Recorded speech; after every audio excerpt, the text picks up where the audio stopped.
ఎంతో వేదన ఉన్నది ఆయన మాట పలికాడు. మాటను బట్టి ఎందరో నష్టపోతూ ఉన్నారండి. దేవుణ్ణి ప్రకటించాలని కొందరికి ఉంది, నేను ప్రార్థన చేయాలని కొందరికి ఉంది, వాక్యం చెప్పాలని కొందరికి ఉంది, కీర్తనలు పాడాలని కొందరికి ఉంది.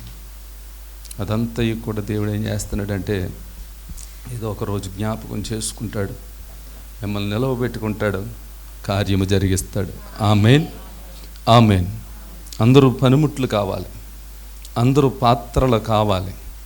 దేవుని వాక్యం పట్ల ఉన్నతమైనటువంటి ఒక ధ్యానపూర్వకమైనటువంటి వారిగా మనం ఉండాలి. దానిని బట్టి దేవుని ఘనపరుచుదాం. బైబిల్ తీసుకొచ్చారు ఎవరు? బైబిల్ లేని వారు ఎవరైనా ఉంటే బైబిల్ తీసుకోండి. బైబిల్ లేనటువంటి వారు ఎవరైనా ఉన్నారా? రైట్. దయచేసి వాక్యాన్ని చదువుకుందాం. మనం ధ్యానిస్తున్నటువంటి వాక్య భాగం 49వ ఆదికాండ గ్రంథం. యాకోబు కుమారుల కొరకు ఆయన ఇచ్చినటువంటి దీవెన కొరకు మనము ధ్యానం చేస్తున్నాం. ఎంతమంది కుమారులను ఆయన ఆశీర్వదించాడని మనం ఇంతవరకు ధ్యానం చేశాం? 3. ఎవరు? ఒకరు రూబేను, షిమ్యోను, లేవి.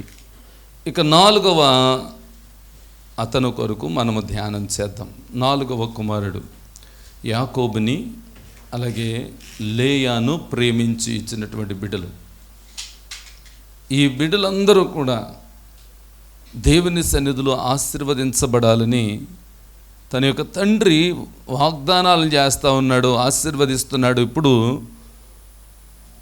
ఈ మాటలు పలుకుతున్నాడంటే ఆ మాటల్లో ఆంతర్యం మనం గమనించాలి.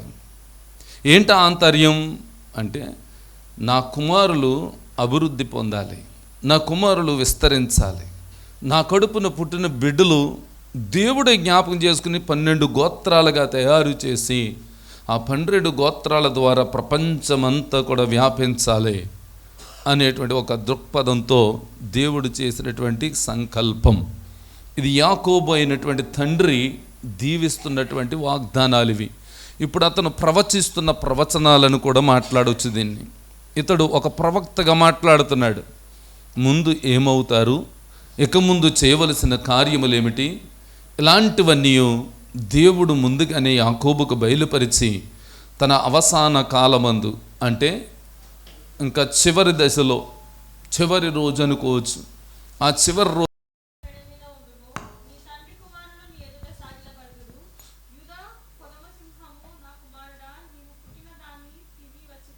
మరలా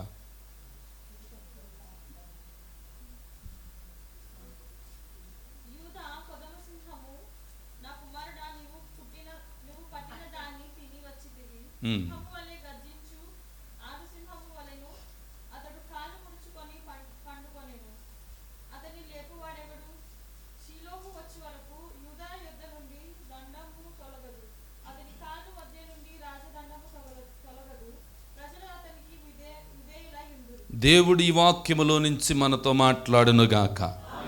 ఆమేన్. యూదాను పిలిచాడు తన తండ్రి. యూదా, నువ్వు సహోదరులందరిలో నువ్వు గొప్పవాడు అవుతావు, నిన్ను స్తుతిస్తారు, నిన్ను ఘనపరుస్తారని చెబుతూ నీ చెయ్యి నీ శత్రువుల మెడ మీద ఉంటుంది. నువ్వు ఒక రాజదండం అనేటువంటి ధరించుకుంటావు, ఈ రాజదండము తొలగిపోదు, నీవు ఇశ్రాయేలుకు ఉన్నతమైనటువంటి ఆదరణను ఇచ్చేవాడుగా ఉంటావు అని ఈ యోధాను బట్టి తండ్రి వాగ్దానం చేస్తూ ఉన్నాడు, ఆశీర్వదిస్తూ ఉన్నాడు, దీవిస్తూ ఉన్నాడు. యోధా అంటే స్తుతి అనే అర్థం. యూదా గోత్రపు సింహమైనటువంటి దేవుడు యేసు క్రీస్తు ప్రభువారు ఈ గోత్రములో నుంచే వచ్చారు. యూదా గోత్రములో నుంచి యేసు ప్రభువు వచ్చారు. 12 గోత్రములు ఇశ్రాయేలులో ఉన్నారు. ఈ 12 గోత్రముల వారు యేసు ప్రభువుని బయటకు చూపించడానికి ప్రయత్నం చేసినటువంటి దాఖలాలు కనబడలేదు. ఎందుకనంటే ద్వితీయోపదేశ కాండములో 5వ అధ్యాయంలో మొట్టమొదటి మాటలు మనం చదివితే అందులో స్పష్టంగా మనకు అర్థమవుతుంది. ఎవరైనా ఒకరు తీసిన వారు చదవండి. దినవృత్తాంతాల గ్రంథం 5వ అధ్యాయము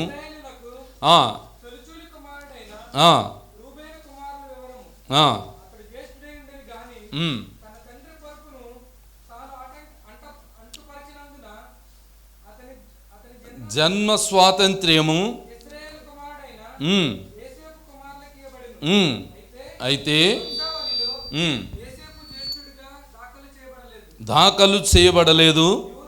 యూదా తన సహోదరుల కంటే హెచ్చినవాడాయను, అతని నుండి ప్రముఖుడు బయలువెడలెను. ఈ మాట చెప్పండి అందరూ చూడ. యూదా తన సహోదరుల కంటే హెచ్చినవాడాయను, అతని నుండి ప్రముఖుడు బయలువెడలెను. ఇక్కడ యాకోబు చేసినటువంటి ఆ ఆశీర్వాదం, దీవించిన ఆశీర్వాదం అదేమిటి?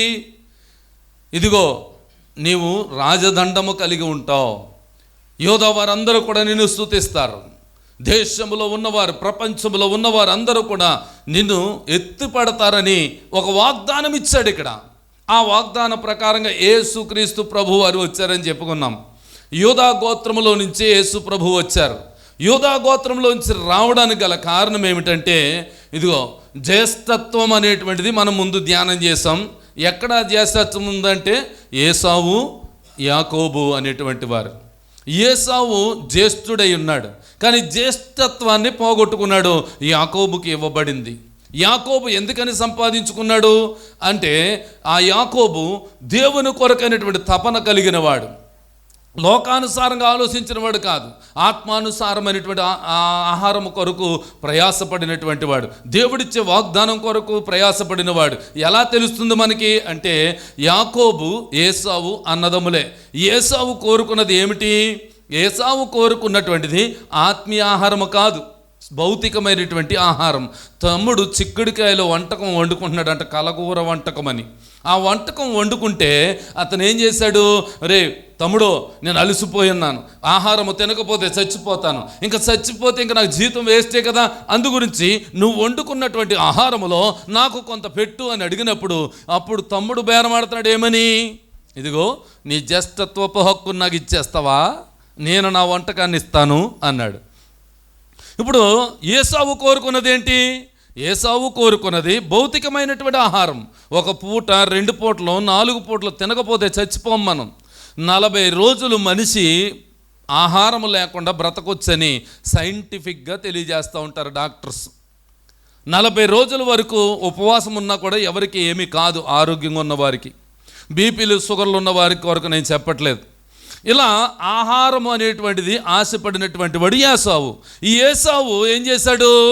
ఆహారము కొరకు ప్రయాసపడ్డాడు. నువ్వు భోజనం పెడితే నా జ్యేష్ఠత్వం ఎందుకులే, నా జ్యేష్ఠత్వ హక్కుని నీకు ఇచ్చేస్తానులే, నాకు ఆహారం లేకపోతే చచ్చిపోతాను కదా, చచ్చిపోయినా నేను నా జ్యేష్ఠత్వాన్ని ఏం చేసుకోగలను అని మాట్లాడుతూ తమ్ముడికి అమ్మి వేశాడట చిక్కుడుకాయల వంటకానికి.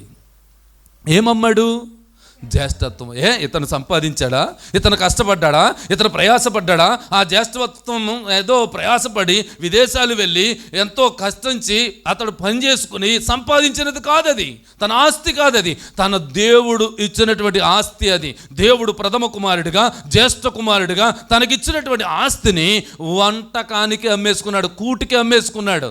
ఈ కూటికి, ఒక్క పూటి కూట కోసం అమ్మేసుకున్నటువంటి ఏసావు వలె భ్రష్టుడైనను లేకపోతే వ్యభిచారిణైనను మీరు ఉండొద్దని వాక్యం చెప్పింది.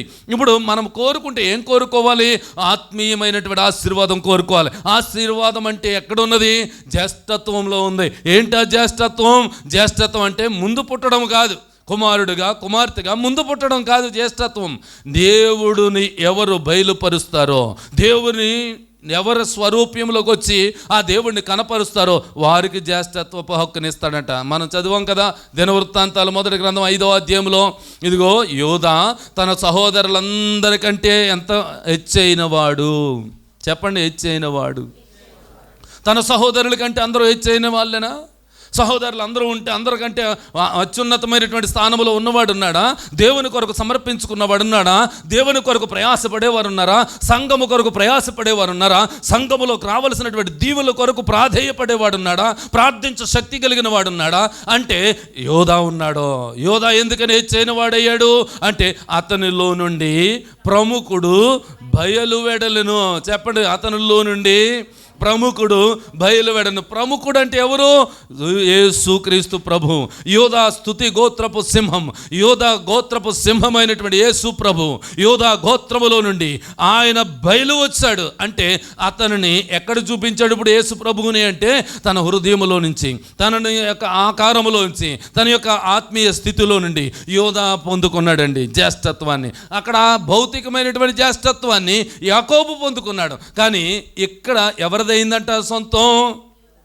యోధా. యోధా అంటే స్తుతి. ఈ స్తుతి ఎక్కడ ఉంటుందో అక్కడ యేసు ప్రభు ఉంటాడు. ఎవరి మనసులో స్తుతి ఉంటుందో, ఎవరి మనసులో ఆరాధన ఉంటుందో, ఎవరి మనసులో ఆయనను గణపరచాలన్నటువంటి తపన కలిగి ఉంటారో వారిలో యేసు ప్రభు ఉంటాడు. స్తుతించడం అనేటువంటిది గొప్ప ఆధిక్యత అండి, దేవుడిచ్చినటువంటి ఘనత అండి అది. ఈరోజు నేను ఈ చర్చ్ మానేశానంటే నేను ఎంతో కోల్పోయినట్టు లెక్క, నా జీవితంలో ఏదో కోల్పోయినట్టు లెక్క. ఎందుకనో తెలుసా?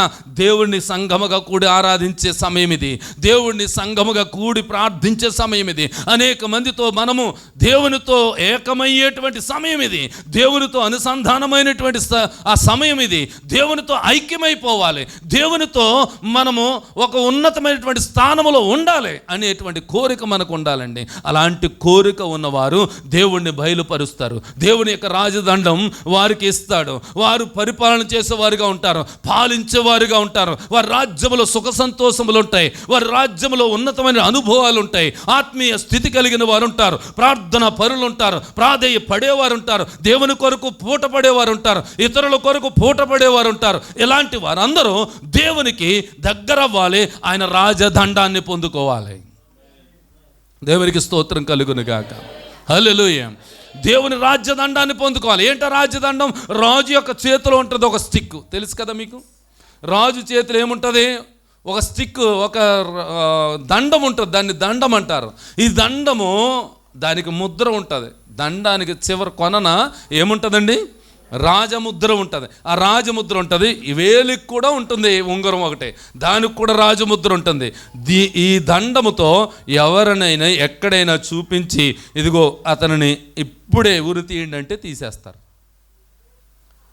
ఏదైనా రాజు శాసించినటువంటి శాసనం, ఇదిగో ఈ హాల్ ఇక్కడ ఉండకూడదు, ఇది ఇలా మారాలి అంటే క్షణాల మీద అయిపోద్ది.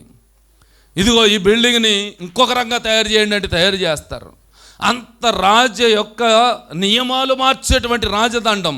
ఆ దండము ఎవరైతే కలిగి ఉంటారో ఆ రాజదండముతో శాసిస్తారు దేశాన్ని పరిపాలించేవారు లేరా? దేశాన్ని ఆ పరిపాలనలో నడిపించేటువంటి వారు లేరా? ప్రపంచాన్ని నడిపించేవారు లేరా? ఈ రోజున ఉగ్రవాదం పేట్రిల్లిపోయి అనేక దేశాలు కొట్టుకు చచ్చిపోతూ ఉన్నాయి. ఈ కొట్టుకోవడం వల్ల సంపాదించింది ఏంటి? ఏదైనా సంపాదించారా? ఏదైనా వారు ఆదుకుని ఉన్నారా? ఏదీ లేదు.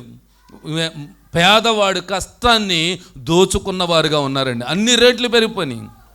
ఉన్నవాడు కొనుక్కుంటాడు, కలిగి ఉన్నవాడు ఎంతో అన్నీ రప్పించుకుంటాడు, అన్నీ తినగలుగుతాడు. కానీ పేదవాడు బ్రతికేమవుతుంది? ఇప్పుడు అనగారిపోతూ ఉంది, ఇంకా అనగారిపోతూ ఉంది. ఇలాంటి రాజులు పరిపాలన చేస్తున్న రాజదండము కంటే, వారికి ఇచ్చినటువంటి ఆ పదవుల కంటే నా యేసు ప్రభు పరిపాలన చేస్తూ ఉన్నాడు. అందరికీ సమానంగా వర్షమును ఎండయు అన్నీ కూడా కలిగిస్తున్నాడంట. దేవునికి స్తోత్రం చెప్పండి. యేసు ప్రభు ఒకరిని తక్కువగాను ఒకరిని ఎక్కువగా చూస్తాడండి. యేసు ప్రభువుకి ఆ తారతమ్యాలు ఉంటాయా?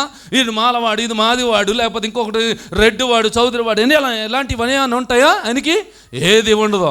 ఆయనకు కులము లేదు, ఆయనకు మతము లేదు, ఆయనకు ఉన్నది ఒకటే, నా బిడ్డలు అనేటువంటి వారు, నా కుమారులు, నా కుమార్తెలు అనబడినటువంటి వారు మాత్రమే ఆయనకున్నారు. అందుకనే ఆయన రాజు పరిపాలన చేస్తూ ఉన్నాడు. ఆ రాజ పరిపాలనలో నుంచి రాజ్యమును నడిపిస్తూ ఉన్నాడు. ఈ రాజ్యం అనేటువంటిది ఇంకా రాలేదని అనుకుంటున్నాం. రాజ్యము మీ మధ్యనే ఉందంటున్నాడు సువార్తల్లో. ఏమన్నాడండి? ప్రభువా, దేవుని రాజ్యం అంటే ఎప్పుడు వస్తుంది అని అడిగాడు. అంటే ఒరే, రాజ్యం అంటే మీ మధ్యనే ఉంది అన్నాడు. అంటే ఇప్పుడు మనమందరం ఎవరి రాజ్యం? ఇప్పుడు ఆయన రాజ్యం. ఆయన రాజ్యం అంటే ఎవరి రాజ్యం? దేవుని రాజ్యం, యేసయ్య రాజ్యం అనండి. సింపుల్గా ఉంటుంది. దేవుళ్ళు అంటే చాలామంది పిలువబడుతున్నారు కదా. మనం ఆ మాట కంటే మనం ఏ మాట మాట్లాడితే మంచిది?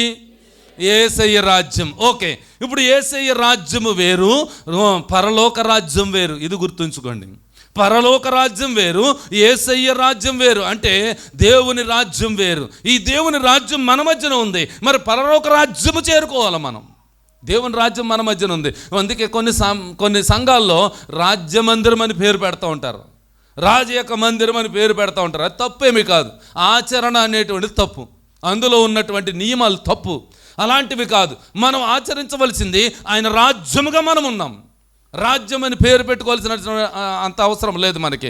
ఇక్కడ ఇమ్మానుయేల్ మినిస్ట్రీ అని పెట్టాం, మినిస్ట్రీస్ అని. ఈ ఇమ్మానుయేల్ మినిస్ట్రీస్ అని పేరు పెడితే ఆ పేరుకి బట్టి అక్కడ పిలుస్తాడండి. బాబు, మీరు బాగా ఆరాధన చేశారు, మీరు రండి మొదట ఇమ్మానుయేల్ మినిస్ట్రీస్ వారు అని పిలుస్తారా? పరలోకంలో పిలవరు. లేకపోతే పెంతుకోస్తా నెట్టుకుంటే పెంతుకోస్తా అని పిలుస్తారా? మీరు రండి అంటారు. లోదరని అయిపోయి ఎక్కువ సంఘాలు ఉన్నాయండి, మీకు చాలా పరిచర్య జరిగిస్తున్నారు, కోట్లు మీకు ఆదాయం వస్తుంది, మీరు రండి ముందంటారా? అనరు. ఎవరు నీతిగా ఉంటారో, ఎవరు దేవుని రాజ్యములో ఉంటారో, దేవుని రాజ్యముగా కట్టబడతారో, దేవుని రాజ్యముగా ప్రవర్తిస్తారో, దేవుని రాజ్యముగా ఐకమత్యంతో ఉంటారో, దేవుని రాజ్యముగా సువార్తను ప్రకటిస్తారో, ఐకమత్యముతో దేవుని యొక్క సువార్తను బయటికి తీసుకుని వెళ్తారో, నీవు సమర్పించుకున్న సమర్పణను బట్టి ఎదుటి వాడు మార్చబడుతూ ఉంటాడో అలాంటి వాడిని ముందు పిలుస్తాడండి. దేవునికి స్తోత్రం. హల్లెలూయా, హల్లెలూయా. అందరిని పిలవడా? అందరిని ఎందుకు పిలుస్తాడండి? అందరిని పిలిచి కూర్చోబెట్టుకోవడానికి అదేమి సత్రం కాదు. అది అలా పిలవడైనా ఏ ఒక్క తప్పు ఉన్నా, ఏ ఒక్క పొరపాటు ఉన్నా, ఏ ఒక్క పాపం అనేటువంటి చోటు చేసుకున్నా ఈ 100 మార్కులు పోయినట్టే. పాపం అంటకూడదు, పాపం అనేటువంటిది రాకూడదు, పాపం అనేటువంటిది జీవితంలోకి రాకూడదు, ప్రవేశించకూడదు. ఆ ప్రవేశించినటువంటి జీవితం ఏదైతే ఉంటుందో ఆ పాపరహితమైనటువంటి జీవితాన్ని ఆయన కోరుకుంటున్నాడు. మరి ఈరోజు ఎవరైతే పాపము చేయకుండా ఉన్నవారు చెప్పండి మీరు అని అంటే, యేసు ప్రభు అడిగాడు కదా ఒక స్త్రీని రాళ్లతో కొట్టి చంపాలని తీసుకుని వచ్చారు. యోహాను సువార్త మనం ధ్యానం చేస్తున్నటువంటి వాట్సాప్ ఆ గ్రంథాల్లో మనం అదే వాక్యాలు ధ్యానం చేస్తున్నాం. 8వ అధ్యాయంలో ఒక స్త్రీని తీసుకుని వచ్చారు. ఆమె వ్యభిచారం అందు పట్టబడినటువంటి స్త్రీని తీసుకుని వచ్చి యేసు ప్రభు దగ్గర నిలబెట్టారు. ప్రభువా, మరి ఇప్పుడు నువ్వేం చెప్తావు? ఈ స్త్రీని కొట్టమంటావా?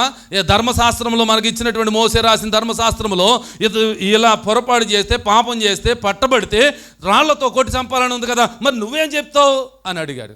అడిగితే అప్పుడు ఆయన నేల మీద ఏదో రాసుకుంటున్నాడంట. ఏం రాస్తున్నాడండి? ఏంటి మరి ఇంత సీరియస్గా అడుగుతుంటే నేల మీద ఏంటి రాసుకుంటున్నావు అని చిరాకు పడిపోతున్నారు వాళ్ళు. అసలు చెప్పు అని తొందర పెట్టారంట ఆయన్ని. ఆ మాట రాయబడి ఉంది. తొందర పెట్టేశారంట, కంగారు పెట్టేశారంట. అప్పుడు అన్నాడు, మీలో పాపము చేయని వాడు ఎవడైనా ఉంటే మొదటగా ఆమె మీద రాయి వేయవచ్చును అన్నాడు ఆయన. ఎవరు వేయొచ్చు అంట? ఇప్పుడు రాళ్ళు అలా ఉంటే చేతులు అలా విడిచిపెట్టేసి వెళ్ళిపోయారు. మరలా కింద ఏదో రాసుకుంటున్నాడంట. రాసినటువంటి రాతకు అర్థం ఏంటో తెలుసా? రాస్తున్నది ఏంటో అక్షరాలు, మా పాపాలు, మా యొక్క ఆత్మీయ స్థితి, లేకపోతే ఇంకోటి అనుకుంటాం మనం. కాదు, నేల మీద రాసింది ఉంటుందా? నేల మీద రాసింది నిలబడుతుందా? గాలి వస్తే పోతుంది, వర్షం వస్తే పోతుంది, లేకపోతే కాసేపు అలా ఉంటే కూడా డస్ట్ కూడా నిండిపోయిపోతుంది. ఇలాగా పోయేటువంటి రాత కలిగిన వారు మీ జీవితాలని అర్థం. నేల మీద రాసే జీవితాలు మీ జీవితాలన్నీ కూడా నేల మీద రాసినవి ఎలా చెరిగిపోతాయో అలా చెరిగిపోయే వ్యక్తులు మీరు అని ప్రభు ఉపమానంగా తెలియజేస్తున్నాడు వాళ్ళకి. మనము రాత అనేటువంటిది ఎక్కడ రాయబడాలి? నేల మీద కాదు, మన పేర్లు జీవగ్రంథంలో రాయబడాలి. దేవునికి స్తోత్రం చెప్పండి. జీవగ్రంథంలో రాయబడినటువంటి రాత ఎక్కడైతే ఉంటుందో, ఎవరిదైతే ఉంటుందో, ఎవరి పేరైతే ఉంటుందో వారిని పిలుస్తాడు ఆయన. వారిని పిలుస్తాడు. ప్రతి ఒక్కరిని రాయడు, అందరి పేర్లు రాస్తాడండి ఆయన. అందరి పేర్లు రాశాడు కాబట్టి, అందరి జీవితాలు రాశాడు కాబట్టి అవి ఉన్నాయి. కానీ చెరిగిపోయే నేల మీద ఉన్నాయా? చెరగనటువంటి ఒక జీవగ్రంథంలో ఉన్నాయా మన పేర్లు? అంతే వెంటనే అబ్బో రాస్తున్నాడు రా బాబు, ఈ ఉండే కాదు, అదే మనకు చెప్తున్నాడని వెళ్ళిపోయారండి వాళ్ళు. చిన్నవారు మొదలుకొని పెద్దవారి వరకు వచ్చేసారంట. చంపడానికి. అంటే ఒక స్త్రీ చేసినటువంటి ఆ పాపము మానవుల రీతిగా అయితే, ధర్మశాస్త్ర ప్రకారంగా అయితే ఆమె రాళ్లతో కొట్టి చంపాలి. కానీ ప్రభు ఏం చేశాడండి, అక్కడ మాట పలికాడు, అమ్మా ఏరు వాళ్ళందరూ ఎక్కడున్నారు అని అంటే, వారందరూ వెళ్ళిపోయారా అని అడిగినప్పుడు మౌనంగా ఉండి వెళ్ళిపోయారని చెప్పింది. అప్పుడు అన్నాడు, నిన్నెవరూ శిక్షించలేదా అన్నప్పుడు, లేదు ప్రభువా అన్నది. అంతే, వెంటనే నేను కూడా నీకు శిక్ష విధించను. దేవునికి స్తోత్రం చెప్పండి. పాపములో ఉన్నదే, శాపములో ఉన్నదే, దోషములో ఉన్నదే, అతిక్రమములు చేసినదే, పట్టబడినదే, కాసేపు కూసేపుడుకో రాళ్లతో కొట్టబడి చంపబడవలసిందే. అలాంటి వ్యక్తి యేసు ప్రభు పాదముల దగ్గరికి వస్తులోకి, ఆయన పాదముల చెంత నిలబడుతులోకి, ఆయన పాదముల చెంత ఆమె వేచి చూస్తులోకి బ్రతుకు మార్చబడ్డది, జీవితం పొడిగించబడ్డది. అప్పుడు అంటున్నాడు ఆయన, పాపం ఇంకెన్నడూ నువ్వు చేయకు, నువ్వు వెళ్ళిపో. దేవునికి స్తోత్రం, హల్లెలూయా. అంటే పాపము చేయనివాడు ఎవడో లేడని చెప్తా ఉన్నది ఇక్కడ వాక్యం. పాపం అందరూ పాపము చేసి దేవుడు అనుగ్రహించు మహిమను పొందలేకపోతూ ఉన్నాం.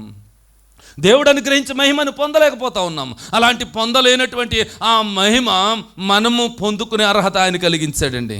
మనం దేవుని మహిమను పొందుకోలేకపోతున్నాం. దేవుని మహిమ అంటే దేవుని ఆత్మ అని అర్థం. దేవుని యొక్క ఆత్మను మనం పొందుకోవాలి. దేవుని ఆత్మను పొందుకోవాలంటే ఏం చేయాలి? ఇప్పుడు ఏం చేయాలి? ప్రార్థన చేయాలి. ఎలా చేయాలి? ఎలా చేయాలి? ఒక్కరు కూడి చేస్తే పరిశుద్ధాత్మ వస్తుందా? అనేక మంది కూడి చేస్తే వస్తుందా? అనేక మంది. మనకి ఎక్కడ కనిపించింది అది? అపోస్తల కార్యాలు మేడగదుల్లో వారు ప్రార్థన చేసినప్పుడు 2వ అధ్యాయంలో. అవునండి, 1వ అధ్యాయంలో 2వ అధ్యాయంలో అంటాడు, వారి మీదకి పరిశుద్ధాత్మ శక్తి అగ్నినాలుకల వలె విభాగించి వచ్చిందంట. మరి ఇప్పుడు రాత్రి మనం అందరం ప్రార్థన చేసామా? దేవుని శక్తి వచ్చిందా? దేవుని యొక్క ఆయన కృప దిగిందా? మనం అడిగినవన్నిటికీ సమాధానం వచ్చిందా? అలా వచ్చినప్పుడు మనం కలిసి చేసిన వారి మీదకి వస్తుందా? ఇంట్లో పడుకున్న వారి మీదకి వస్తుందా? ఇంట్లో పడుకుని శుభ్రంగా ఆయన గుర్రెట్టే వరకు వస్తుందా? ఆ వారికి వస్తుందా ఆత్మ? ఏ ఆత్మ వస్తుంది? వేరొక ఆత్మ ఉంది, లోక సంబంధమైన ఆత్మ ఉంది, అపవాది ఆత్మ ఉన్నది. ఆ అపవాది ఆత్మ ఏం చేస్తుంది అంటే నిన్ను కృంగజేస్తుంది. అందుకే పాపము చేయనివాడు ఎవడూ లేడు. పాపాన్ని ఒప్పుకొని ఇంకా పాపం వైపు తిరగకుండా, లోకం వైపు తిరగకుండా, లోక సంబంధమైనటువంటి కార్యముల వైపు వెళ్ళకుండా, లోక సంబంధమైన తలంపుల్లో ఉండకుండా వారు దేవుని యందు నిలకడ కలిగి, దేవుని యందు కృప కలిగి, దేవుని యందు ఒక నిర్దిష్టమైనటువంటి నిర్ణయాన్ని కలిగి ఎవరైతే నేను దేవునితో ఉంటాను అనుకుంటారో వారి మీదకి ఆ పరిశుద్ధాత్మ దేవుడు దిగుతాడండి. పరిశుద్ధాత్మ దేవుడు ఆవరిస్తాడు. పరిశుద్ధాత్మ దేవుడు ఆవరిస్తే పాపం అంతా కూడా ఏమవుతుంది? ఇప్పుడు తొలగిపోతుంది. అందుకే యేసు ప్రభుకు ప్రార్థన చేసినప్పుడు నా పాపాన్ని నీకు ఇచ్చేస్తానన్న ప్రభా నీ పరిశుద్ధత నాకు ఇవ్వు అని అడగాల. అలా అడుగుతాం మనం ఎప్పుడైనా? ఆయన పాపాన్ని తీసుకున్నాడా లేదా? ఆయన పాపాన్ని సహించాడా లేదా? నువ్వు సహించగలవా? ఆ పాపం ద్వారా వచ్చేటువంటి ఫలితాన్ని నువ్వు అనుభవించగలవా? ఆ పాపం వల్ల వచ్చేటువంటి జీతం ఏంటి? మరణం. ఆ మరణాన్ని మనం సహించగలమా? ఇప్పుడు మరణం వస్తుంది, నీ కిటికీ మార్చేయాలంటే వెంటనే ఏం చేస్తాడు? ఆ రోజు నేను అలాంటి నమ్మనంటాడు. రాత్రి పడుకుని ఆలోచిస్తాడు, అయ్యి బాబాయ్ ఎలాగా నేసాను కానీ జ్వరం వచ్చినట్టు ఉందేంటి? అప్పటి నుంచి మొదలవుతుంది వీళ్ళు రగిలింపు. ఏంటది? ఈ కిటికీ ఉండటం వల్ల ఇక్కడ వచ్చింది, ఈ గుమ్మం ఎక్కడ ఉండటం వల్ల వచ్చింది అని ఏం చేస్తామంటే ఆ వెంటనే మార్పించి. ప్రాణం అంటే భయం. ప్రాణం అంటే భయం అని ఎవరికి తెలిసింది? మనిషికి ప్రాణం అంటే భయము.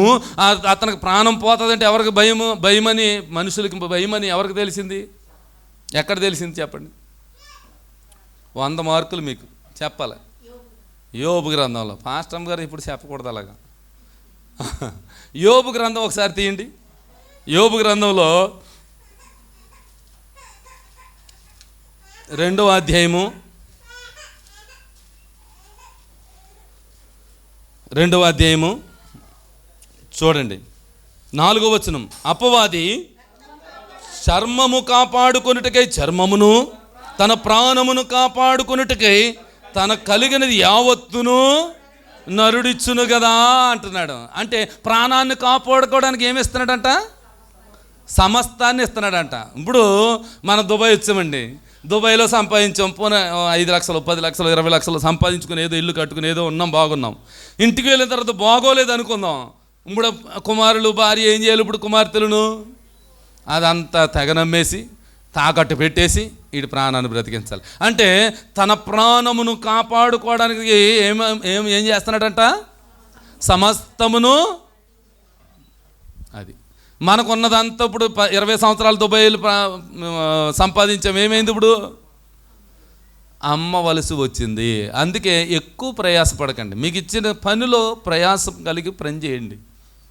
4-5 పనులు 5-6 పనులు అని పరిగెత్తారా మీ ఎముకలు అరిగిపోతాయి.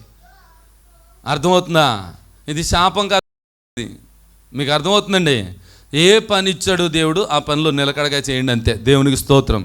అంటే మనిషి ప్రాణం అంటే భయం, మనిషి ప్రాణం పోతుందంటే భయం. తనకున్నది యావత్తూ ఇచ్చును కదా, నరుడు ఇచ్చును కదా అని మాట్లాడుతూ ఉన్నాడు వాడు.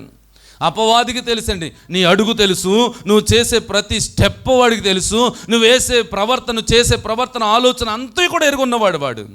నువ్వేం చేస్తావో నువ్వేం చేయగలుగుతావో అది కూడా ఎరుగున్నవాడే. మరి వాటి నుండి ఎలా తప్పించుకోవాలి? అందుకే యేసు పాదముల చెంతకు రావాలి. ఆయన యోధా స్తుతి గోత్రపు సింహం. ప్రకటన గ్రంథం తీయండి ఒకసారి, ప్రకటన గ్రంథం 3వ అధ్యాయం 21వ వచనం త్వరగా.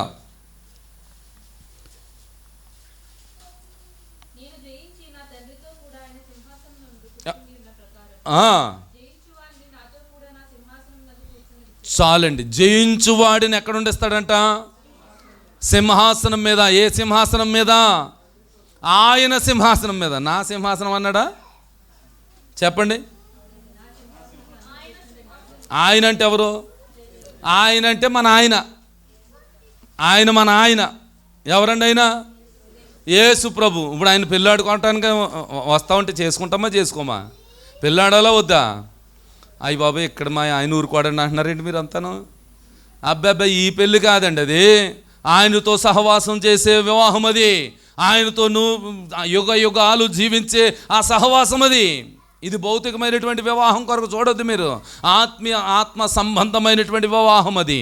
ఆయనతో పాటు ఉంటే ఆకలి దప్పులు ఉండవు. రేపు పెద్దోడా బజార్కి వెళ్ళిదట్రా, అమ్మాయి ఇది కొనుక్కురా, ఈయన చెప్పాల్సిన పని లేదు. ఇంకా ఆయనతో ఉన్నప్పుడు సూర్య చంద్ర నక్షత్రాలు ఏమీ లేకపోయినా సరే ఆయనే ఉదయ కాంతిగా ఉంటాడు, ఆయనే ప్రకాశమైనటువంటి వెలుగుగా ఉంటాడు, ఆయనే మనకు ఆకలి దప్పులు తీర్చేటువంటి వాడు, దేవదూతల ఆహారం పెట్టి పోషించి మనల్ని బ్రతికిస్తున్న దేవుడు. అలాంటి దేవుడు మనకుంటే ఆయన సింహాసనమే మనకిస్తానన్నాడండి. ఆయన సింహాసనం మనం వెళ్ళాలంటే ఎలా, ఏం చేయాలా? పాపాన్ని జయించాలి. పాపముతో సహవాసం చేయకూడదు. పాపలోకములోనే ఉంటాం కానీ పాపానికి వ్యతిరేకంగా జీవించాలి మనం. నీళ్ళలో చేప ఎలా వెళ్తుందండి? ఎదురెళ్తుందా? మనము కూడా ఎదురెళ్ళాలి. అంటే ఇప్పుడు మనం బయటికి వెళ్ళిన వెంటనే కార్లు అన్నీ ఇలా వస్తుంటే మనం వెళ్ళాలి, ఎదురెళ్ళాలా? చచ్చి ఊరుకుంటాం. అలాగే చేయకండి. పాస్టర్ గారు చెప్పారు ఎదురెళ్ళమని, మోజెస్ గారు చెప్పారు వెళ్ళమని అని అనకండి, చచ్చిపోతాం సుమా. ఆయన చెప్పేది అది కాదు. లోకానికి వ్యతిరేకంగా అంటే లోకములో ఉన్న వాటిని, అంటే పాప సంబంధమైన కార్యాలు ఉన్నాయి, ఆత్మ సంబంధమైన కార్యాలు ఉన్నాయి. ఆ పాప సంబంధమైన కార్యములను విడిచిపెట్టాలి. మందు తాగుతూ ఉన్నవాడు దగ్గరికి వెళ్ళకూడదు. సరదాగా కూర్చున్నానండి కబుర్లు చెప్తారు. సరదాయని నీ సమస్తాన్ని కూల్చేస్తాయి, సరదాయే నిన్ను పాడు చేస్తాయి. అలాగా ఎప్పుడు కూడా సహవాసం అనేటువంటిది వారితో చేయకూడదు. చేయవలసింది ఆత్మ సంబంధమైన కట్టడాలతో, ఆత్మ సంబంధమైనటువంటి ఆత్మలతో, ఆత్మ సంబంధమైనటువంటి వ్యక్తులతో, ప్రార్థన పరులతో జీవితం అంతయు కూడా మనం జీవించవలసినటువంటి జీవితం ప్రభువారితో. గనుక ఆయన అలాంటి వాడు, ఆయన పరిశుద్ధుడు, ఆయన గొప్పవాడు, ఆయన మహిమా స్వరూపి, ఆయన రాజ పరిపాలన చేస్తానికి వస్తూ ఉన్నాడు. ఆ రాజ పరిపాలనలో మనం ఉండాలి. ఆ పరిపాలనలో మనం ఉండాలంటే మనం నీతిగా ఉంటేనే ఉండగలుగుతాం, మన పరిశుద్ధంగా ఉంటేనే ఉండగలుగుతాం. ఆయనతో పాటు సహవాసంలో ఉండాలంటే ఎలా ఉండాలి అంటే పరిశుద్ధంగాను, పవిత్రంగాను, నిష్కలంకమైనటువంటి గొర్రె పిల్ల వలెను, పావురం వలెను ఉండాలంటున్నాడు. అలాంటి ఆయన ఏం చేస్తాడంట? పరిపాలన చేస్తాడంట. మూలవాక్యానికి వచ్చేద్దాం, ఒకసారి చదవండి, టైం అయిపోతూ ఉంది. ఆదికాండం 49వ అధ్యాయము 8వ వచనం. నీ సహోదరులు నిన్ను స్తుతిస్తారు, నీ చెయ్యి శత్రువుల మెడ పైన ఉంటుంది. అంటే మరణము రప్పించాలని యేసు ప్రభుని మరణం రావాలని కోరుకున్నవాడు ఒకడున్నాడు. ఎవడు? శత్రువైన సాతాను. ఎలా చెప్పాలి, ఏమనాలండి? శత్రువు. ఆడి శత్రువు. ఆ శత్రువు యొక్క మెడ మీద ఏముంటుందట? ఆయన చెయ్యి ఉంటుంది. ఇప్పుడు చూడండి ఎలాగా మెడ మీద, ఆ శత్రువు చెయ్యి మీద మెడ ఉన్నది.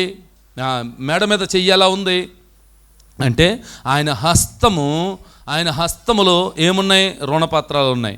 కొలస్సీలకు రాసిన పత్రికలో ఉంది. ఇప్పుడు మీరు తీయొద్దు. చేతులు ఏమున్నాయంట? రుణపత్రాలు ఉన్నాయి. ఇప్పుడు ఎవరి చేతులు, ఎవరి రుణపత్రాలు అంటే, నువ్వు వెళ్ళరా బాబు, ప్రశాంత్ ఉన్నాడు, నేను అపవాదిని అనుకోండి, ఈయన యేసు ప్రభు అనుకోండి. ఈయన చేతిలో ఏదీ లేదు, నా చేతిలో ఉన్నది ఇగో చూపిస్తున్నాను. ఏంటనుకున్నావు విమల గారు, ఆవిడ ఏం చేసింది, ఇక్కడ అన్నీ ఉన్నాయి. ఇదిగో శైలజ్ గారు ఏం చేశారు, ఇదిగో అన్నీ ఎక్కడ ఉన్నాయి, అన్నీ చూపిస్తున్నాను ఈయనకి. ఈయన ఏమంటున్నాడో అలాగా అని చెప్పి ఈ రుణపత్రాలు వాడికి బుద్ధి వచ్చేలాగా ఈ రుణపత్రాలను తీసుకుని సిలువకు వేసి కొట్టాడంట.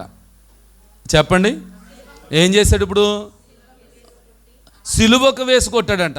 ఇప్పుడు రుణపత్రాలు ఎవరి చేతిలో ఉండాలి? భలే కంపు కొట్టేశాను ఇలా ఇటు బాబా చేతులు. ఇప్పుడు సిలువులో ఉన్నాడు. అలా ఉంటాడండి, నవ్వుతాను. సిలువులో ఉన్నవాడు సరిగా ఉండాలి. ఇప్పుడు సిలువుకి వేసి కొట్టేశాను, అయ్యి బాబోయ్ మేకులతో బిగించేశాను, సిలువ వేసేసాను, డొక్కలో పొడి చేశారు, అన్నీ అయిపోయి అన్నట్టుగా ఆడు అంటున్నాడంట, హేళన చేస్తున్నాడంట. అప్పుడు యేసుప్రభు అంటున్నాడు, రే నా వెనకన్న చేతి వెనక చూసావా, ఇదిగో నీ రుణపత్రాలు ఉన్నాయి, రక్తంతో కడగబడ్డాయి, రక్తంతో మా ప్రతి పాపం, నా బిడ్డలు చేసిన ప్రతి పాపం యొక్క రుణపత్రాలు చేతికి సిలువకు వేసి మేకులతో దిగగొట్టాడంట. అందుకే మన పాపం అంతా ఏమైందండి? పరిహరించబడ్డది. దేవుని స్తోత్రం కొట్టండి. హల్లెలూయా. చాలు నాయన. మీకు అర్థమైంది. ఇప్పుడు ఆ చేతుల్లో ఉన్నటువంటి రుణపత్రాలు ఏమైనాయి? ఇప్పుడు వాళ్ళ చేవ్రాతలు చెరిగిపోయినాయి. రక్తం పడితే ఉంటుందా? ఏదైనా రక్తం అంటుకుంటే కాగితమైనా మారుతుందా? రూపాయి కాగితాలు మారో.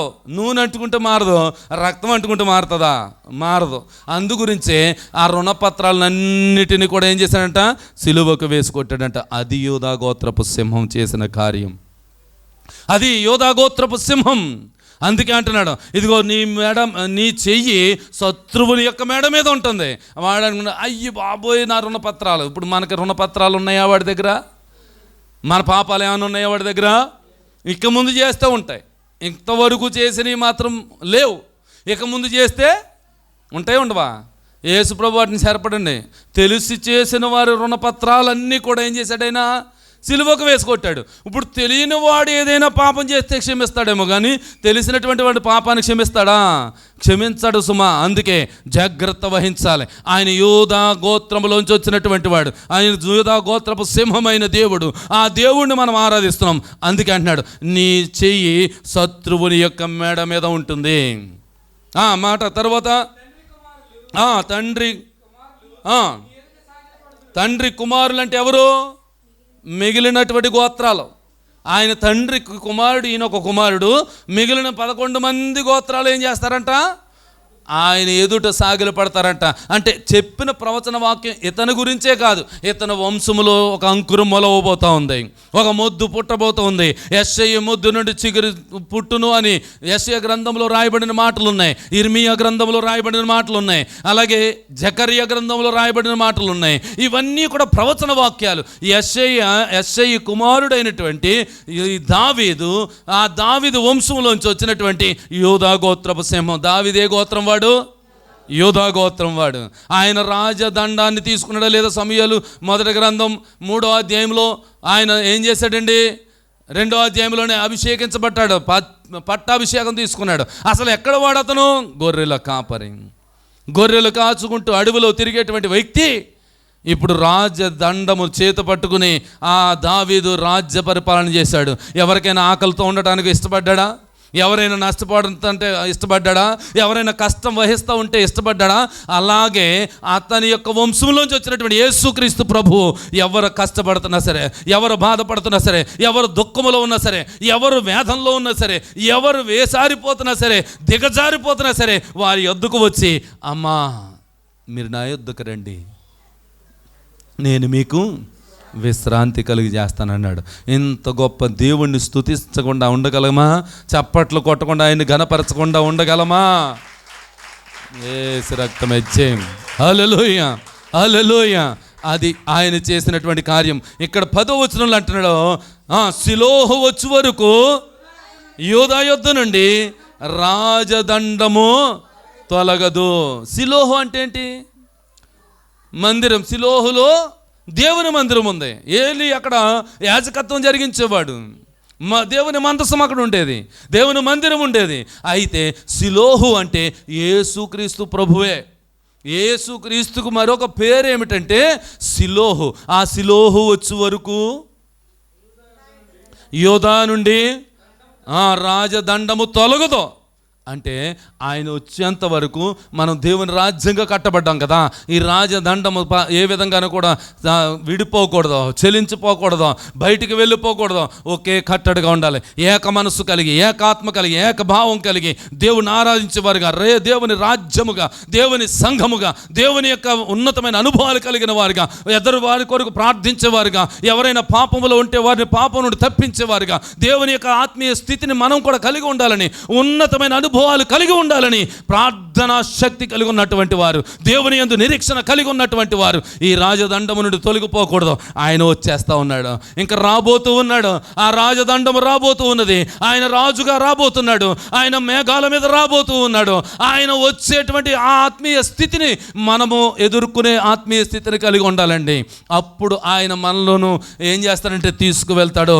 ఆయన యొక్క మధ్యాకాశములో ఒక విందు ఏర్పాటు చేస్తాడు. ఆ విందుకు అందరు సిద్ధమైన వారు దేవుని స్తోత్రం చెప్పండి. చెప్పనటువంటి వారు ఉన్నారా? మళ్ళా చెప్పండి ఒకసారి, హల్లెలూయా. కనుక మనమందరము చేయవలసింది ఏంటంటే, ఆ రాజదండముగా మనం ఉన్నాం, రాజదండంగా మనం శాసించబడ్డాం, మనం కట్టబడ్డాం. ఆయన శాసనం ఇది. ఆయన శాసనము ద్వారానే మనం అందరం ఇప్పుడు సంఘముగా ఉన్నాం. అంటే ఆ రాజదండం మన మీద ఉంది. ఈ రాజదండం ఎప్పుడు వరకు తొలగిపోకూడదు? సిలోహు వచ్చే వరకు, అంటే యేసు ప్రభు వచ్చే వరకు. యేసు ప్రభు రావడానికి ఆయన త్వరగతిలో వస్తూ ఉన్నాడండి, త్వరగా వస్తున్నాడు. అందుకే మనం ఎదురు చూసే సంఘంగా ఉండాలి. ఇటు భాగ్యము, ఇటు కృప దేవుడు మనకు అనుగ్రహించునుగాక. ఆమెన్. అందరూ లేచి నిలబడదాం.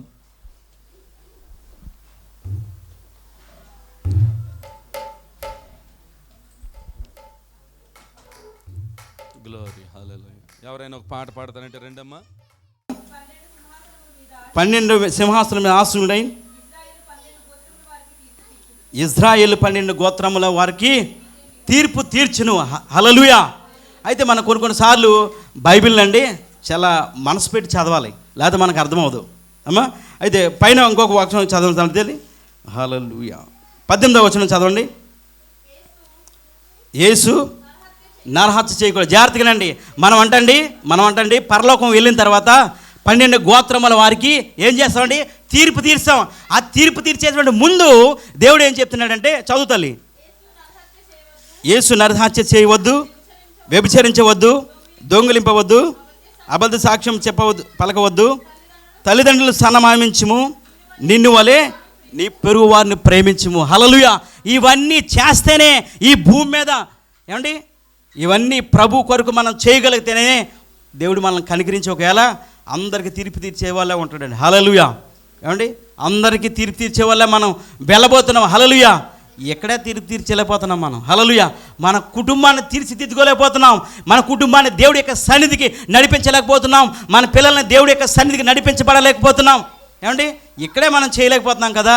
దేవా, నా వల్ల అవ్వలేదండి, కానీ పరలోకం తీసుకొచ్చారు కదండి, అయ్యా నన్ను కూడా తీర్పు తీర్చే వల్ల చేయి ప్రభు అంటే ప్రభు చేస్తాడండి? చేయడు. హల్లెలూయా. మనం ఏం చేసినప్పటికీ కూడా ప్రభు కొరకు ఈ భూమి మీద ఉండగానే ఏమండి మనకిచ్చినటువంటి ఈ ఆయుష్ ముగిసిపోకుండా ఉన్నంత లోపే మన దేవుడి కొరకు చేయవలసిన దాన్ని చేస్తే దేవుడు అండి, కిందకి చదువుతుందా తల్లి, 20 వచనం చదవమ్మా. 29. నా నామం నిమిత్తము అన్నదమ్ములనైనను, అక్క చెల్లెలైనను, తండ్రినైనను, తల్లినైనను, పిల్లలైనను, భూములనైనను, ఇండ్లనైనను విడిచిపెట్టి ప్రతి వాడు 100 రెట్లు పొందును. హల్లెలూయా. ఆల్రెడీ మనం అందరం కూడా ఇక్కడికి వచ్చామండి. ఆల్రెడీ 100 రెట్లు పొందుకున్నాం. అందరిని విడిచిపెట్టి వచ్చేసాం. అవునా కదా? అందరిని విడిచిపెట్టి వచ్చాం. ఎవరిని వెంబడిస్తున్నాం? మన ప్రభువుని వెంబడిస్తున్నాం. కాబట్టి దేవుడు మన అందరిని కూడా ఆల్రెడీ ఆశీర్వదించాడు. హల్లెలూయా. ఆశీర్వదించినప్పుడు దేవుణ్ణి మనం మర్చిపోకూడదు. 121 కీర్తన 7వ వచనం చదవండి. 121 కీర్తన 7వ వచనం. ఏ అపాయము రాకుండా యెహోవా నిన్ను కాపాడును, ఆయన నీ ప్రాణమును కాపాడును. ఇది మొదలుకొని నిరంతరమైన రాకపోకల యందు యెహోవా నిన్ను కాపాడును. హల్లెలూయా. నేను ఉదయాన్నే లేచిన వెంటనే మొట్టమొదటికి అధ్యాయం చదువుతానండి. 1 సంవత్సరం నుంచి చదువుతున్నాను. ఉదయాన్నే లేచిన వెంటనే మొట్టమొదటి అధ్యాయం చదివిన తర్వాతే మిగతా పనులు చేస్తాను. హల్లెలూయా. అయితే దేవుడు ఈరోజు మా పట్ల చేసినటువంటి కార్యం ఏంటంటే, 6 సంవత్సరాల తర్వాత నేను మా ఇద్దరు స్నేహితులను కలిసండి రాత్రి నుంచి ఫోన్ చేసి మా మందిరానికి రండి అని తీసుకొచ్చాను. ఇద్దరం కలిసి బస్సు ఎక్కాం. ఆ బస్సు ఎక్కిన తర్వాత మధ్యలో మా స్నేహితుడు ఎక్కిన తర్వాత ఆయన కార్డులో 7 రూపీస్ ఉన్నాయంట. 7 రూపీసే. మా స్నేహితుడు చాలా తెలివైన, ఎవరు పట్టుకోడు కదా అనుకున్నాడండి. కరెక్ట్గా మెట్రో తీసుకొచ్చిన తర్వాత బస్సు ఆగిందండి. వెంటనే ఉన్నాడు మహానుభావుడు. హల్లెలూయా. 2-3 తర్వాత మా స్నేహితుని పట్టుకున్నాడు. వెనకాల నేను చూశాను, ప్రభువా రాక తీసుకొస్తున్నాను నేను. ఫస్టే బుక్ అయిపోయాడికి. నేను వెనకాల నుంచి అంటున్నాను, ఎందుకు బ్యాలెన్స్ చూసుకోలేకుండా వచ్చినాడు. నేను నా హృదయంలో నేను ప్రభుని స్తుతిస్తున్నాను. ప్రభువా మీరు గొప్ప దేవుడు తండ్రి. అయ్యా రాక మేము తీసుకొస్తున్నాం, రాక మేము కలుసుకున్నాం. మీరు చేసేటువంటి మేలులు ఏమండి మా హృదయానికి గోచరం కావంటారు. మీరు ఏదోలాగా విడిచిపెట్టండి ఆయన. ఆడి ఫైనాన్స్ చేస్తే 5 రూపాయల కోసం 6 రూపాయల కోసం చూసుకుని వస్తున్నారు అనుకుంటారు. పాప ఏదో మేలు చేయాలి అన్నప్పటికీ మా స్నేహితుడు కనిపించేశాడు. బయటకు వచ్చిన తర్వాత నా కార్డు కూడా చెక్ చేసేప్పుడు నేను సలామాలకు చెప్పింది బయటకు వచ్చిన వెంటనే అండి దేవుడు నిజంగా చెప్తున్నాను, ఏమీ ఫైన్ లేకుండా మమ్మల్ని విడిచిపెట్టేశాడండి. హల్లెలూయా. మేము ఎక్కడికి వస్తున్నాం? దేవుడి మందిరానికి వస్తున్నాం. హల్లెలూయా. ఆ చేతిలో బైబిల్ చూశాడు, మేము చర్చికి వెళ్తున్నామని కనిపించేసినప్పటికీ అసలు ఏమనలేదండి. ఆమేన్. హల్లెలూయా. అందుకని దేవుడి యొక్క వాక్యము మనం చదివేటప్పుడు ఖచ్చితంగా దేవుడు నన్ను ఆశీర్వదిస్తాడనేటువంటి ఒక ఆలోచన కలిగి మనం చదివితే దేవుడు ఖచ్చితంగా నిన్ను ఆశీర్వదిస్తాడండి. ఆమేన్. మన మినిస్ట్రీకి వస్తున్నటువంటి ప్రతి ఒక్కరు కూడా చాలా అదృష్టవంతులండి. ఆమేన్. మీరు ప్రార్థన చేసినా చేయకపోయినా అయ్యగారు అమ్మగారు ప్రార్థన చేసేస్తారు. ఖచ్చితంగా చెప్తున్నాను. హల్లెలూయా. అర్ధరాత్రి కాదు 3 అయిపోయిన తెల్లవారిపోయినా కానీ వాళ్ళు నిద్రపోకుండా ప్రార్థన చేస్తారు. ప్రభువా మా సంఘాన్ని నడిపించినటువంటి మా ప్రియ బిడ్డలందరినీ కూడా దీవించి ఆశీర్వదించండి. ఎందుకంటే దేవుడు వారి మీద గొప్ప బాధ్యత పెట్టారు. అయితే మీ మీద పెట్టలేదని కాదండి, మీ మీద మనం ఏం చేస్తామని ఇక్కడికి వచ్చిన తర్వాత అయ్యగారండి మా పిల్లల కోసం అని అన్నీ మీరే చేసేయండి. మరి మీరేం చేస్తారండి? హల్లెలూయా. నిరంతరము నీ రాకపోకల యందు దేవుడిని కాపాడాలంటే మనం ఏం చేయాలండి? ఏం చేయాలి? ఉదయాన్నే లేచి ప్రభువుని చూడాలండి. హల్లెలూయా. మనం ఏం చూస్తామంటే ఉదయాన్నే లేచినండి, ఇదిగో ఫోన్ నీ దగ్గర ఉంది కదా నాన్న, లేట్వే లేటు, ఎవరు మెసేజ్ పెట్టారా, ఏం చేశారా బాబోయ్, తెల్లారి పొద్దున్న డ్యూటీ ఉంది, నేను లేటుకి వెళ్తే అది వార్ టైం ఇయే తడుగులు అట్లండి. లేచిన వెంటనే నువ్వు ప్రభువుని ఎప్పుడైతే చూడగలుగుతున్నావో, హల్లెలూయా, ప్రభు యొక్క ఆశీర్వాదాలు మీరు చూస్తారండి. ఆమేన్. ప్రభుని చూడగలిగితే ప్రభు యొక్క ఆశీర్వాదాలు చూస్తారు. నువ్వు ఎప్పుడైతే ప్రభుని వెంబడిస్తున్నావో నీ కుటుంబం అంతా కూడా దేవుని యొక్క సన్నిధికి నడిపించబడాలి. ఉదయాన్నే లేచి నువ్వు ప్రార్థన చేస్తున్నావో ఖచ్చితంగా నీ ప్రార్థన బట్టి దేవుడు నీ కుటుంబాన్ని నీ బిడ్డలను ఆశీర్వదిస్తాడండి. ఆమేన్. ఈ మధ్య రీసెంట్గా ఒక ఆయన తమిళనాడులో ఒక క్రిస్టియన్ అంటే ఒక సినీ హీరో అయినప్పటికీ కూడా ఆయన సీఎం అయ్యారండి. ఆయన పేరు విజయ్ జోసెఫ్. ఎంత అదృష్టం అంటే మొట్టమొదటి క్రిస్టియన్ సీఎం అవడం. ఏమండి, అయితే వాళ్ళ తండ్రి గారు సాక్షి చెప్తున్నారండి. ఏం చెప్తున్నారంటే యూట్యూబ్లో, అయ్యా మేము మా బాబు ఈ విధంగా ఈ స్థాయికి చేరడానికి వాళ్ళ నాయనమ్మ గారు అంటండి, విజయ్ గారు వాళ్ళ నాయనమ్మ గారు అంట రోజుకి 16 గంటలు ప్రార్థన చేసేదంట ఆవిడ. ఆమేన్. ఈయనేమో నాయనమ్మ అంటే ఉండు అండి, విజయ్ గారు నాయనమ్మ గారితో ఉండిపోడంట. ఆ ప్రార్థన ఏమైందండి? ఆ ప్రార్థన ఏమైంది? వాళ్ళ మనవణ్ణి గొప్ప భాగ్యవంతుడిగా చేసింది. హల్లెలూయా. యాకోబు చేసిన ప్రార్థన యోసేపుని ఏం చేసిందండి? గొప్పవాడిగా చేసింది. అలాగే ఈరోజు దేవుని యొక్క సన్నిధికి నడిపించబడినటువంటి ప్రియ సంఘ బిడ్డలైనటువంటి మీకు మనం చేస్తున్నాను, మీరు చేసినటువంటి ప్రార్థన ఖచ్చితంగా దేవుడి సన్నిధికి చేర్చబడుతుంది. ఆమేన్. ఎందుకు చేర్చబడుతుందని నేను ఎంత రూఢిగా చెప్పగలుగుతున్నానంటే, మనం వచ్చేది ఎవరి దగ్గరికి అంటే దేవుడి దగ్గరికి. ఏమా ఆయన మామూలుగానే మాట్లాడితేనే మన అయ్యగారు కొట్టినట్టు ఉంటుంది కదండి.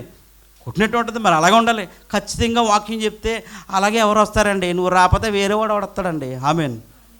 అర్థమవుతుందండి? నాకు పోస్ట్ కావాలని వెళ్ళానండి. నువ్వు వెళ్ళదనుకో, నీ పోస్ట్ ఇంకొకటి వస్తాడు. హల్లెలూయా. నువ్వు దేవుడి సన్నిధికి ఎందుకు వస్తున్నావు? మనం ఆశీర్వాదాలు కావాలని వస్తున్నాం. ఆశీర్వాదాలు కావాలని రావడమే కాదు, దేవుడు మనందరికీ కూడా నిత్యజీవం ఇవ్వబోతున్నాడండి. హల్లెలూయా. అగ్ని ఆరదో, పురుగు సావదో, అందులోకి వెళ్ళడం కాదు. మనం ఎక్కడికి వెళ్తామండి? దేవుడి యొక్క నిత్య మహిమలోకి వెళ్ళబోతున్నాం. హల్లెలూయా. ఇమ్మానుయేలు అనగా నేను ఎప్పుడు అనుకుంటాను, దేవుడు నీకు తోడై ఉన్నాడు. ఎప్పుడు తోడై ఉంటాడండి దేవుడు, మీకు ఎప్పుడు తోడై ఉంటాడు. ఇది మొదలుకొని నిరంతరం మీ రాకపోకల పట్ల, మీరు చేస్తున్నటువంటి పని పాటల పట్ల, మీ బిడ్డల పట్ల, దేవుడి యొక్క సన్నిధికి నడిపించబడుతుండే మీ అందరి పట్ల దేవత దేవుడు గొప్ప సంకల్పం కలిగి ఈ సంఘాన్ని నడిపిస్తున్నాడు. హల్లెలూయా. మీరు రావడమే కాదు, కనీసం ఎంతోమందికి ట్రై చేయండి. ప్రభువా, నా వల్ల కావట్లేదు తండ్రి, నేను ఒకదాన్ని వెళ్తాను ప్రభువా. కనీసం మీరు నా ప్రార్థన నుంచి ఒక్కలన్నా తీసుకెళ్ళాలన్నా మీరు అనుకుంటే కనుక ఆ ఒక్కరే ఏమంటే ఇద్దరు అవుతారు, ఇద్దరే 10 మంది అవుతారు. రేపన్న రోజుని మన సంఘం అంతా కూడా చక్కగా ఏమంటే ప్రభుని స్తుతిస్తుందంటే దేవుడు మహిమపరచబడతాడండి. ఆమేన్. ఎప్పుడైతే దేవుడు సంతోషిస్తున్నాడో మన సంఘానికి వస్తున్నటువంటి ప్రతి ఒక్కరు కూడా ఆనందంతో ఉంటారు, ఉల్లాసంగా ఉత్సాహంగా ఉంటారు. ఎందుకో తెలుసా? దేవుడి సన్నిధికి వస్తున్నటువంటి నీవు చక్కగా దేవుడిని ఆరాధిస్తున్నావు కాబట్టి, దేవుడి సన్నిధిలో నువ్వు చక్కగా దేవుడిని స్తుతిస్తున్నావు కాబట్టి, అట్టి కృప దేవత దేవుడు మీ అందరికీ కూడా కలుగజేయను గాక. ఆమె ఈ కొద్ది మాటలు దేవుడు మీ ఉనికిలో ఉంచును గాక. ఆమె. హల్లెలూయా. అందరు లేచి నిలబడదాం. ఇక్కడ ఒకటి పడుతుంది.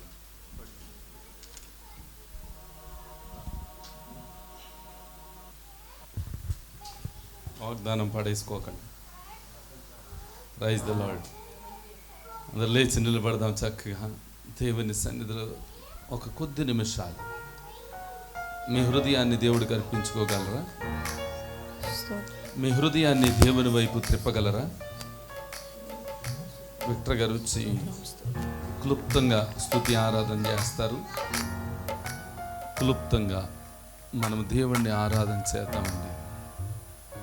దేవుణ్ణి ఘనపరచడం అంటే గొప్ప భాగ్యమే. ఎవరు చూడొద్దండి, ఎవరు చూడొద్దు. మీ కండ్లు మూసుకొనండి. పిల్లల్ని వదిలేయండి, పర్వాలేదు. చక్కగా దేవుని వైపు చూద్దాం. హల్లెలూయా. స్తోత్రం స్తోత్రం స్తోత్రం. దేవుని వైపు చూద్దాం. దేవుని యొక్క రక్షణ మాకు కావాలి. హల్లెలూయా. దేవుని ప్రత్యక్షత కావాలి. దేవుని యొక్క స్వారూప్యములోనికి రావాలి. స్తోత్రం. హల్లెలూయా. హల్లెలూయా. అందరం మన హృదయాలను తెరిచి అడుగుదామండి. ఇప్పటి వరకు ఆయన మాటలు విని ఉన్నాం. ఆయన రాజ్యం కోసం, ఆయన కోసం మనం ఆయన రాజ్యంలో చేర్చబడాలంటే మనం ఏ విధంగా ఉండాలో ఇప్పటివరకు మాటల ద్వారా వివరించినారు. ఆ మాటలను పట్టుకొని మనం మన హృదయాలను తెరిచి అడుగుదాం. ఆయన రాజులకు రాజై ఉన్నాడు, రాజులకు రాజై రానై ఉన్నాడు. అటువంటి గొప్ప దేవుణ్ణి మనం కలిగి ఉన్నాం. ఆయనకే స్తుతులు ఆరాధన చెల్లించుతాం. రాజుల రాజా రానయ్యున్నవాడా,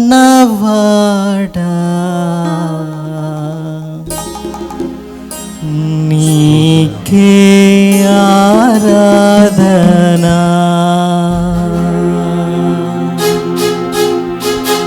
అందరూ చప్పట్లు కొడుతుంది.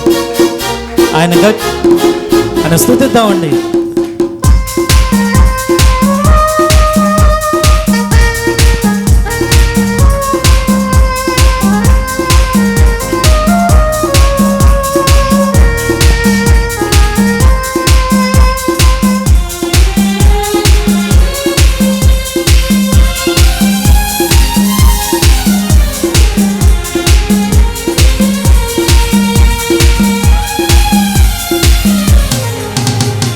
రాజుల రాజా రానయ్యున్నవాడా, రాజుల రాజా రానయ్యున్నవాడా, నీకే ఆరాధన నా యేసయ్యా, నీకే ఆరాధన. అందరం నీకే ఆరాధన నా యేసయ్యా, నీకే ఆరాధన. రాజుల రాజా రానయ్యున్నవాడా, రాజుల రాజా రానయ్యున్నవాడా, నీకే ఆరాధన నా యేసయ్యా నీకే ఆరాధన.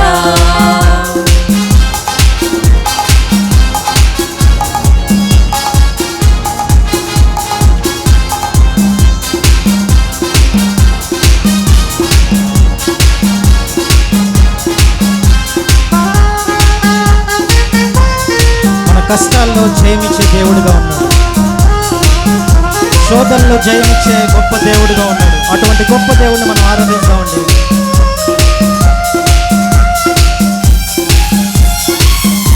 సాతాను క్రియల నుంచి ఓడించే దేవుడిగా ఉన్నాడు, విడిపించే దేవుడిగా ఉన్నాడు.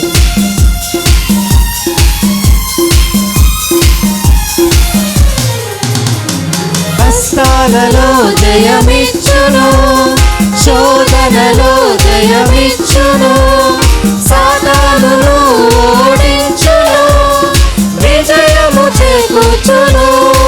మరొకసారి కష్టాలలో జయమిచ్చును, శోధనలో జయమిచ్చును, సాతానును ఓడించును, విజయము చేకూర్చును.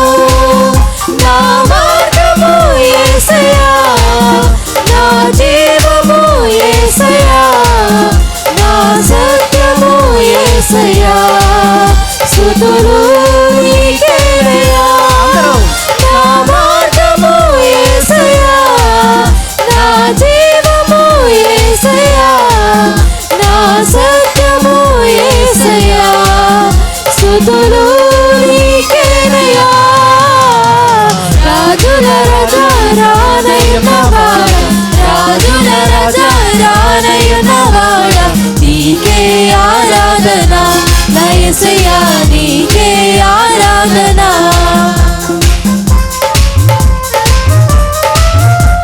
రోగాల్ని స్వస్థపరిచే దేవుడిగా ఉన్నాడు, శాపాల నుంచి విడిపించే దేవుడిగా ఉన్నాడు, మరణం నుండి లేచి మనల్ని పరలోకం దారి చూపిన దేవుడిగా ఉన్నాడు. అటువంటి గొప్ప దేవుడిని మనం ఆరాధించగలుగుతాము.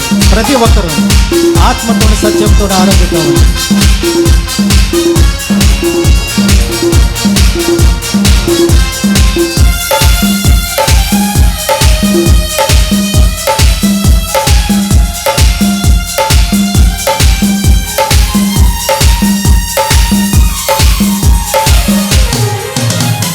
రోగాలను స్వస్థపరచును, శాపాల నుండి విడిపించును, మరణము నుండి లేవనెత్తును, పరలోకము మనకిచ్చును.